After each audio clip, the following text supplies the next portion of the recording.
Tout le monde savait qu'il aimait le basket, mais c'est à Toronto, quand son père était vétéran dans l'équipe des Raptors, que le jeune prodige commença réellement à aimer ce sport.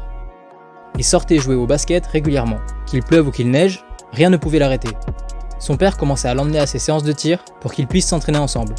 Et c'est à partir de ce moment précis que l'éthique de travail du jeune prodige tapa dans l'œil d'un joueur en particulier, Vince Carter, qui jouait donc avec le père de Steph aux Raptors à ce moment-là, était subjugué par l'assiduité de Curry à un si jeune âge.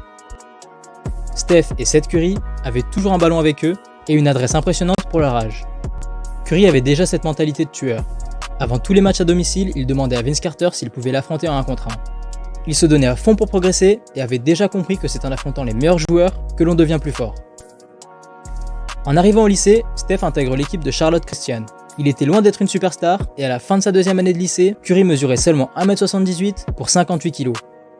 En plus de ça, il n'avait jamais changé son shoot qui partait de très bas et en associant ça à sa taille, Curry finissait souvent par se faire contrer. Son père lui répétait sans cesse qu'un joueur de basket est censé tirer au-dessus de la tête ou au minimum au niveau du menton, mais Curry tirait presque au niveau de sa hanche. Del Curry lui a logiquement appris à shooter de plus haut et ça a changé pas mal de choses.